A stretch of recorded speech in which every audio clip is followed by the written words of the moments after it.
You're listening to the Options Insider Radio Network, the home of the Options Podcast. For more quality options programs, visit theoptionsinsider.com or search for Options Insider Radio Network in your podcast provider of choice. Listeners can also access all of our programming through our mobile app available in the iTunes and Google Play stores. Select programs are also available via live stream at mixlr.com/options-insider.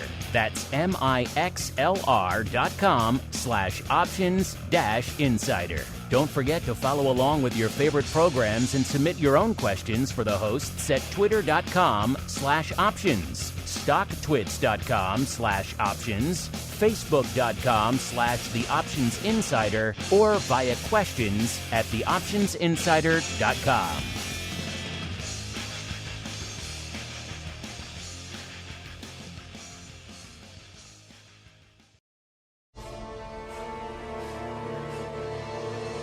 You wanted it. You got it. A radio program that helps teach you options trading inside and out, basic to complex. This is Options Boot Camp. Whether you want to learn how to protect your portfolio, generate income, or even become a master of volatility, your Options Boot Camp drill instructors, Mark Longo and Dan Passarelli, will break it all down for you.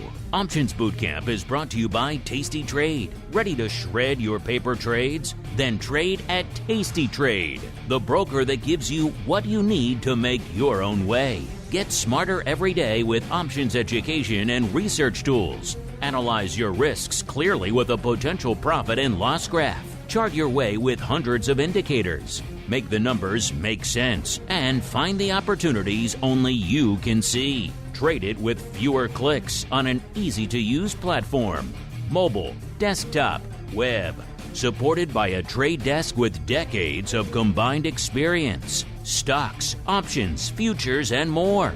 You choose, you trade. Get what you need to make smart moves. Go to tastytrade.com/pod to see for yourself, genius. Tasty Trade Incorporated is a registered broker-dealer and member of FINRA, NFA, and SIPC. Fall in boot. It's time to get into peak options trading shape. It's time for Options Boot Camp. All right, everybody. That music means we are back once again on Education Wednesday. Time to hold court for another fun episode of Options Boot Camp, what the cool kids call OBC. My name, of course, Mark Longo from the THE, optionsinsider.com, as well as from the network upon which so many of you are mainlining out there these days. So if you're tired of getting your options info from Reddit or TikTok, God forbid, from some kid who's never really traded options, maybe longer than a couple of months, you want to come to the pros. Well, you came to the right place, Options Boot Camp. We've been doing this for a little bit out here. This show in and of itself has been running for over a decade, so definitely one of the longest running, if not the longest running options educational program on the planet out there. So a lot of fun to be had over here. Welcome. You made a good choice in the land of OBC. And then, of course, if you want to get additional content, got a lot available for you over there on theoptionsinsider.com/pro, the place to go to learn more. Great pro Q&As.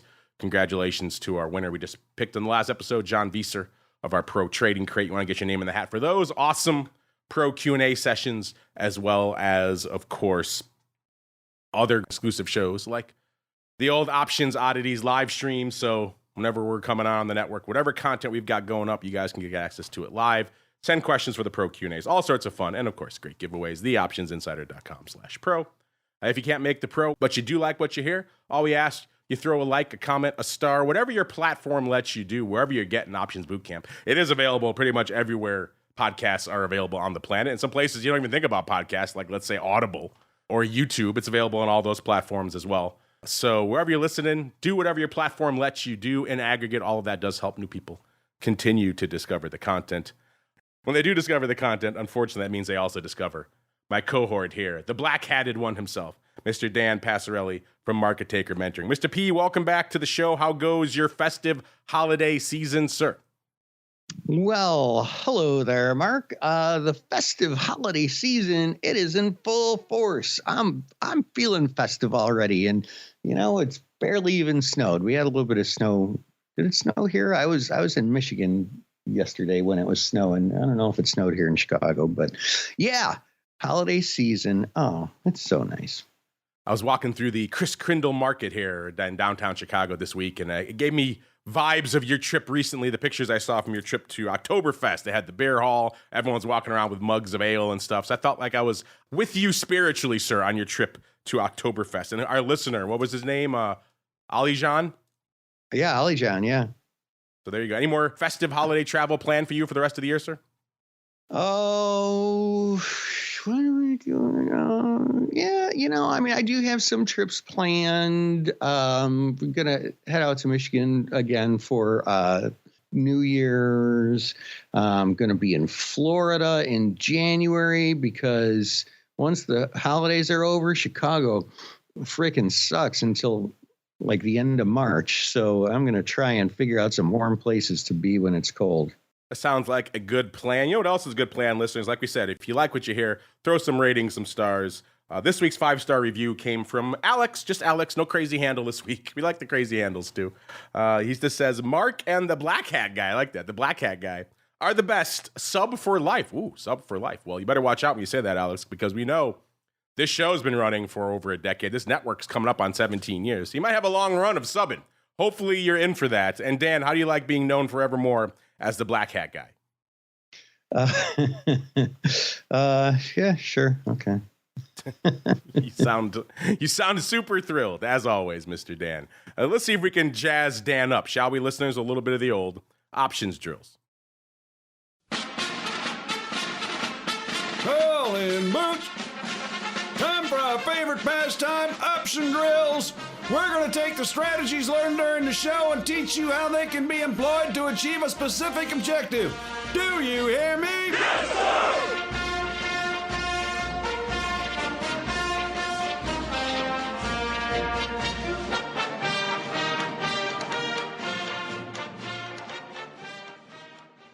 All right, everybody, welcome to Options Drills, the portion of the show where we break down some options concept or technique in a little bit more detail and explain some use cases, some moments when you may or may not want to utilize it in your own portfolio, as well as some fun tips and tricks. And today, keeping our series of Options Drills segments inspired by the MTM newsletter alive, at least for two. We got two of them now. Of course, if you're not checking out the MTM newsletter in between episodes of the show, you should go check it out. Another topic you guys broached recently, Dan, that we thought would make a fun little discussion point here on the old options drills is, again, it is the holiday season, so everyone's talking about gift giving and indeed receiving, and often sometimes giving or receiving of too much of one thing, especially a good thing, cannot be a good thing at the end of the day. It's like we're all reading the Christmas Carol all over again, Mr. Dan, and you are Scrooge. So when, sir, is too much of a good thing not a good thing? Well, funny you should ask, Mark. So trading, especially option trading, but trading in general, I guess is all about risk management, right? Like I used to have a college professor who is this really quirky guy.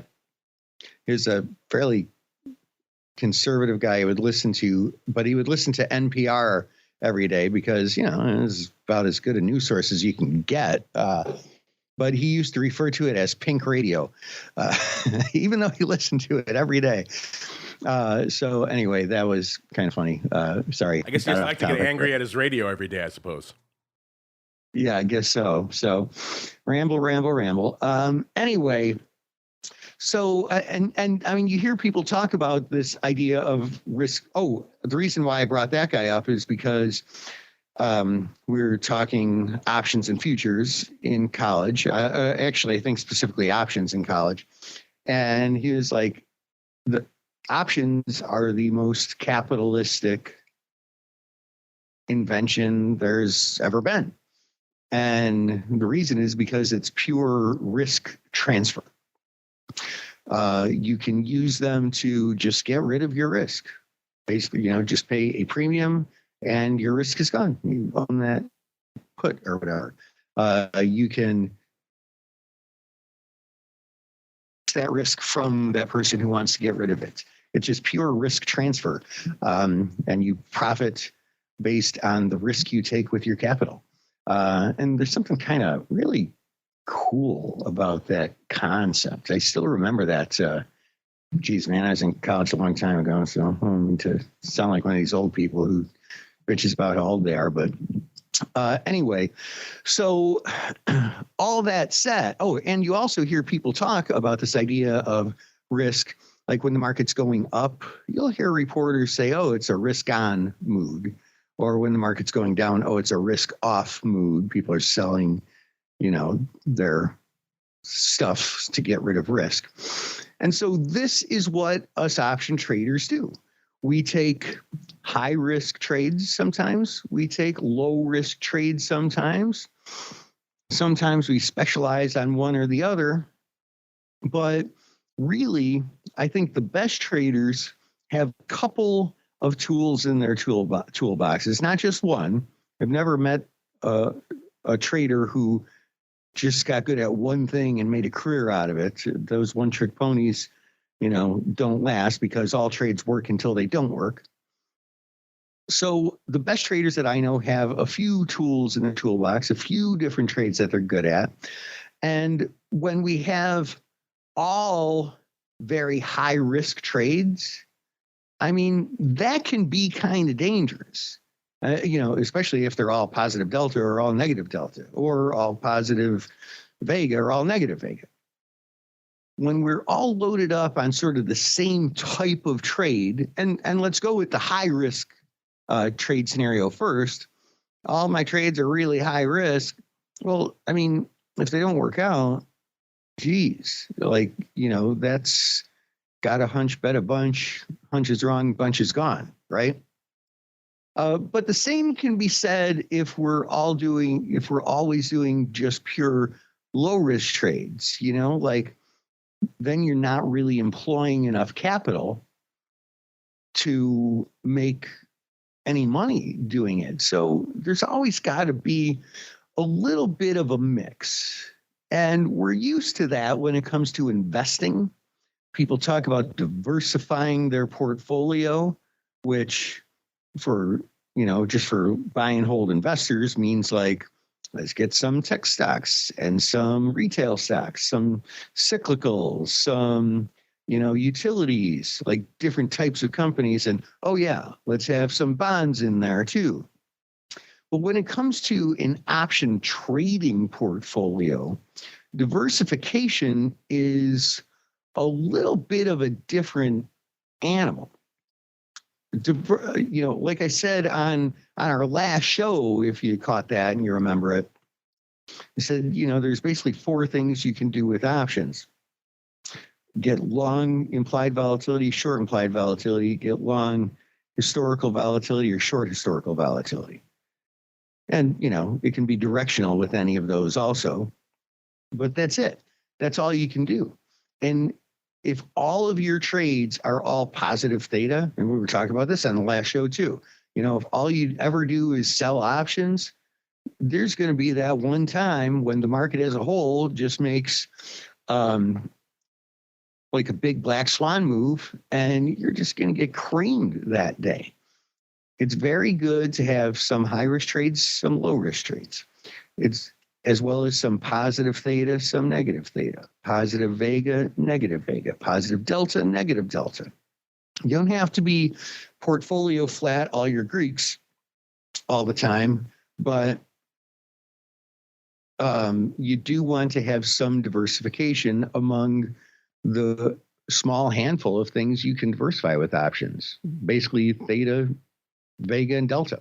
There you go, listeners. A little bit of the old options drills. When too much, again, it's a holiday season. We're all kind of gorging on various things. Maybe it's a good time to stop and think, how much is too much? Especially if you're looking at your options portfolio. You can apply it there as well. You want a little bit of risk, but maybe not too much. You also don't want to play it too safe either because nothing fun happens there. Nice little mix, a nice little sampling of the various risk categories, the various Greeks, as Dan likes to talk about in all of his books, could go a long way. But you know what always goes a long way, listeners? Always lifts my spirits, makes everybody excited. It's that time of year. Let's bust out a little bit of the old holiday mail call. Mail call. Time to look at questions submitted by our listeners. All right, everybody, welcome to the mail call, the portion of the show where you folks take the reins, your questions, your comments, your insights, your pearls of wisdom. Let's start, Dan, by paying off some of our questions of the week. We just asked it on our show. It would be last week for us now, 2 weeks ago by the time the folks hear this on the on-demand side. Our question of the week, Dan, was, is it time for the Fed to revisit its 2% inflation target? I gave you three choices. Yes, it's too high. So you want the Fed to go lower with their inflation target. You think they're too optimistic, perhaps, with their 2% level right now. Or yes, it's too low. They need to go higher. They're pumping the brakes on the economy too much. You want it to be higher. Or no, it's just right. It's the Goldilocks. And Dan, that ended up taking it in our audience poll. 53.3% saying 2%. You know what? It's just right. It suits them. The Fed doesn't need to change. 26.7% for yes, it's too high. So they actually want the inflation level the Fed gauges around to be lower, which that's kind of fascinating to me. I did not expect that to rank as highly as it did. And number three, yes, it's too low. I thought if anything was going to take it aside from the just right, it was going to be this, but no, came in a distant third with 20%. Dan, do those results surprise you the way they surprised me, sir? No, I don't know. I think that's probably a pretty reasonable mix. I don't feel necessarily too surprised. Oh, and you know, and by the way, to be clear, it used to be pre 2020 or 2021 that the target was under 2%. And then once inflation started looking like it was going to rear its head with the supply chains, they made the target 2%. And then everything just went to hell in a handbasket inflation-wise. And so now, is that what they say their target is now, 2% or under 2%? I'm not really sure. But I don't know. I think if you're going to say it's too low, you must be the people who own a lot of real estate and or, you know, sitting on a lot of long commodities, or you stocked up on massive amounts of canned goods and toilet paper. Like, I don't know, raising the inflation rate just means everything, raising the inflation target just means that everything has the propensity to get more expensive. And the only people that helps are people who own a lot of assets, probably including and especially real estate. Yeah, I remember Powell and Company caused a bit of a dust up back in 2020. I think it was, it was August of 2020 when they came out. I think probably words he probably wishes he could take back now, and says they were going to let inflation run a little bit. Remember this? And it always had been a target of 2%. But then back in August of 2020, they said, you know, we're going to let it run a little bit. We're going to turn it to more of average inflation targeting. And the goal was to let inflation run a little bit to avoid cooling down the labor market and the economy. And maybe in the height of the pandemic, that could have made a modicum of sense. I didn't really agree with it at the time. And it instantly, you're right, blew up in their face. Inflation went out of control. And ever since then, they've been saying, let's get inflation under control. So, yeah, that one, I think, if they had one to do over, I'm guessing that would be one of them. Maybe keep it on the quantitative easing as long as they did. Maybe that one would be as well. But there's a couple of things they probably would like to have back if they could. But hey, wouldn't we all out there? Our question of the week this week, listeners, is getting away from the macro. It is the end of the year. We're recording this, listeners, now in the first week of December. You could be hearing this 3 days, 3 weeks, 3 years down the road. But right now, as we're recording this, the end of December 2023, it's the final month of the year. Time to break out your crystal ball. First up on the prognostication level is volatility. Quite simply, where do you think VIX is going to close at the end of the year? Gave you 4 ranges to choose from, listeners. North of 15, so we get a little vol pop towards the end of the year, or about 13.5 to 14.99, or we go down a little bit, 12 to about 13.5, or below 12. And as we are recording this right now, Mr. Mr. Black-Headed One, we're having VIX right around 12 3/4, so that would put it in our zone 3 there, which is about where it was when we posted this poll earlier this week. Mr. Dan, what is your vote, if you have one? And then B, where do you think our audience is falling? Well, I do not have a crystal ball anymore. I had it removed. It was too hard to walk. But I am going to say, where will the VIX close at the end of the year? Less than 12%, more than 15%. I am going to go. Now, one quick question here, and, we kind of have to qualify this. Are we talking about the close of business December 31st? Yes. Okay. The close of business December 31st, I'm going to go with under 12%. Under 12. Well, I guess this year the actual last trading day would be December 29th, Friday, December 29th. Not trading. The 31st falls on a Sunday this year. So, yeah, the last trading day of the year, whatever it is in our scenario. In this case, Dan, does that change your analysis at all? No, I'm gonna say under 12, and I'm gonna say why I think that. Because when we get that's gonna be Friday, I guess, right? Let's see here, January 29th. Friday the 29th, yes. Oh yeah, December 29th. So when we're going into, typically on Fridays, the VIX calculates out to appear lower. Especially going into a 3-day weekend, and especially because it's sort of a holiday weekend and volatilities tend to get a little cheaper around the holidays because there's a little bit less trading. I'd be hard pressed to think of a situation where the market just sold off like mad during Christmas week. I'm sure it must have happened at some point, but I sure don't remember it.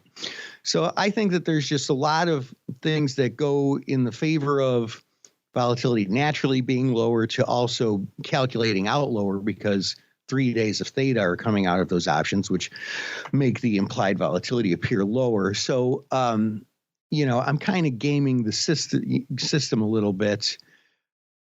And yeah, I'm going to say under 12%. There you go, listeners. Under 12% is Dan's vote. What is your vote? Get out there at options. Make your voice heard if it is this week. Of course, if you're listening this months or years down the road, get over to at options anyway, because your chances are there's another fun question of the week waiting there for you, as well as all sorts of fun content from throughout the rest of the network.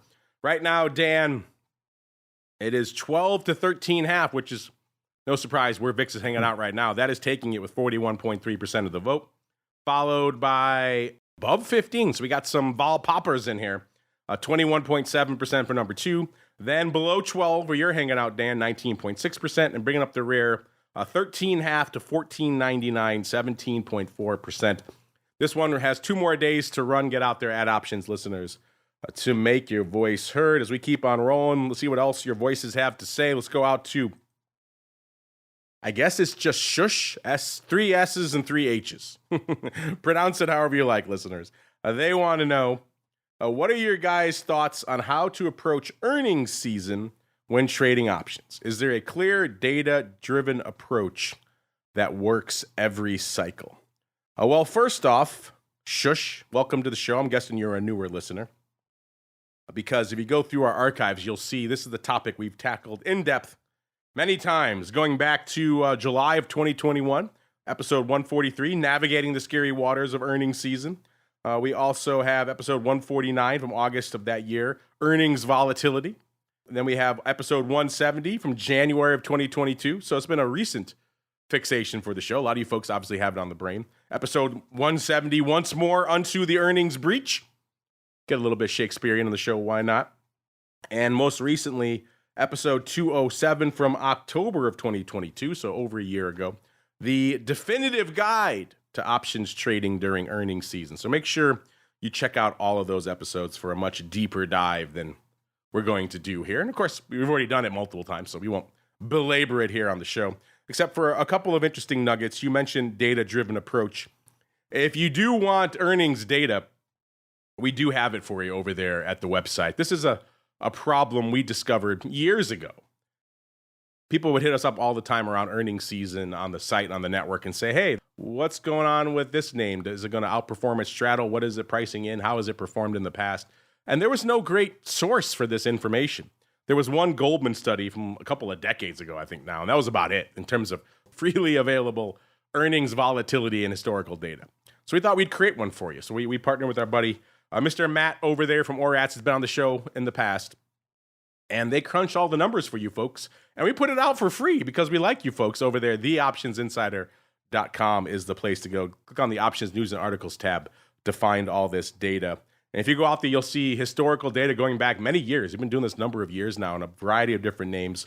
I'm looking at the earnings season report for this week right now, listeners, where we break down the entire earnings cycle by week, how many names are reporting that week, what in aggregate they're pricing in, and how well they performed compared to what they priced in.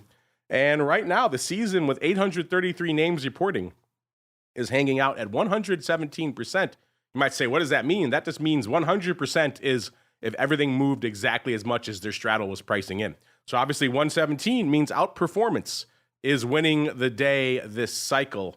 And that's something we've noticed, a bit of a strong trend, end of last cycle and throughout this one, is that names are pricing in a lot more juice this cycle, and they're actually hitting it. So that's been fascinating to watch. And that's not to say that's the trend every cycle. That's why you have to crunch the numbers. That's why you have to go read the data. Earnings season is a very much, what have you done for me lately type of thing.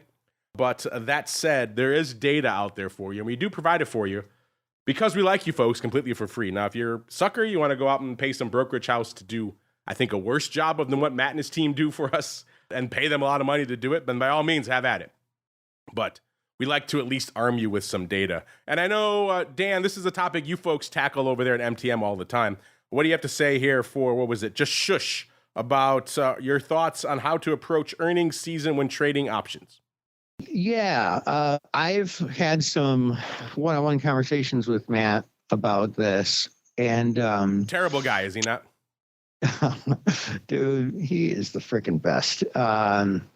So he and I have a very strongly overlapping Venn diagram on this, though maybe our approaches are, actually, I think our approaches are a little bit similar too, a fairly big overlapping Venn diagram there too. And I would say the answer is yes, there is a clear data-driven approach to use every cycle. And that is our market takers total earnings domination system. And it is very, very data-driven, like very data-driven. It involves selling time spreads most of the time. About 95% of the trades are selling buying time spreads rather.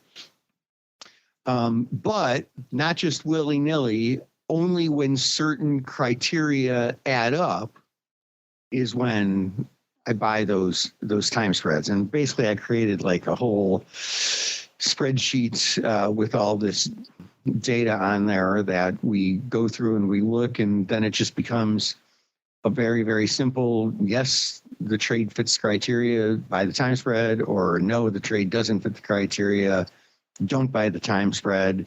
And that might be a time where we consider buying a straddle, but those opportunities are few and far between, and more often than not don't work.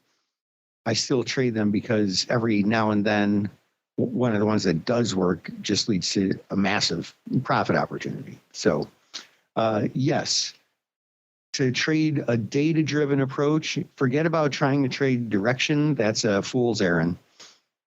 It's all about trading the volatility term structure. And yeah, it works.